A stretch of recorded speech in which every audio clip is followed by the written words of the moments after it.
പൊന്നാനി തൃക്കാവ് സ്കൂളിലെ വിദ്യാർത്ഥികൾക്ക് ക്രിസ്മസ് സമ്മാനവുമായി കൗൺസിലർമാർ. Ponnani Thrikkavu government higher secondary സ്കൂളിലെ വിദ്യാർത്ഥികൾക്കാണ് നഗരസഭയിലെ 36-37 വാർഡുകളിലെ കൗൺസിലർമാരായ സ്വരൂപിന്റെയും സാദിഖിന്റെയും ക്രിസ്മസ് സ്നേഹ സമ്മാനമായി ഫുട്ബോൾ സമ്മാനിച്ചത്. അധ്യാപകരുടെ സാന്നിധ്യത്തിൽ വിദ്യാർത്ഥികൾ ഫുട്ബോൾ ഏറ്റുവാങ്ങി. നന്മയുടെ, സ്നേഹത്തിന്റെ, അനുകമ്പയുടെ ഒക്കെ പ്രതീകമായ ഉണ്ണിയേശു പിറന്ന ദിവസമാണ് ഡിസംബർ 24-ാം തീയതി. നമ്മൾ ആഘോഷം തുടങ്ങുകയാണ്.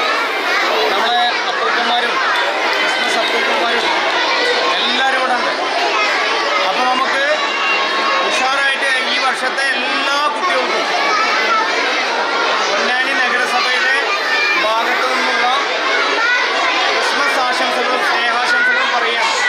നമ്മുടെ ഈ ക്രിസ്മസ് നമ്മളെല്ലാവരും വളരെ സന്തോഷത്തോടുകൂടി വലിയ ആവേശത്തോടെ ആഘോഷിക്കണം. അതുപോലെ എല്ലാവരും നന്നായി പഠിക്കേണ്ടതുണ്ട്. പിന്നെ നമുക്ക് ഏറ്റവും ഇഷ്ടപ്പെട്ട ആളുകളാണ് ചെറിയ കുട്ടികളെന്നുള്ളത്. നിങ്ങളുടെ മനസ്സിലെ, നിങ്ങളുടെ മുഖത്തെ ഈ നിഷ്കളങ്കമായ പുഞ്ചിരി എന്നും ഉണ്ടാവണം. എല്ലാവരും നന്നായി പഠിക്കണം, നന്നായിട്ട് കളിക്കണം, ആഘോഷിക്കണം. അപ്പോൾ ഈ ക്രിസ്മസ് നമുക്ക് എല്ലാവർക്കും ഒന്നിച്ച് നന്നായിട്ട് അടിച്ചു പൊളിക്കാം. Happy Christmas, happy new year.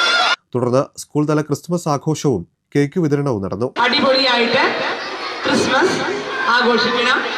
സമാധാനത്തിന്റെയും ഐശ്വര്യത്തിന്റെയും സ്നേഹത്തിന്റെയും പ്രതീകമായി നമുക്ക് എല്ലാവർക്കും ഒരുമിച്ച് കൂടാം. ചടങ്ങിൽ PTA പ്രസിഡന്റ് മണികണ്ഠൻ, പ്രധാന അധ്യാപിക Geetha, MTA president Jubairiya, SMC chairman Chandran, Saraswathi എന്നിവർ പങ്കെടുത്തു.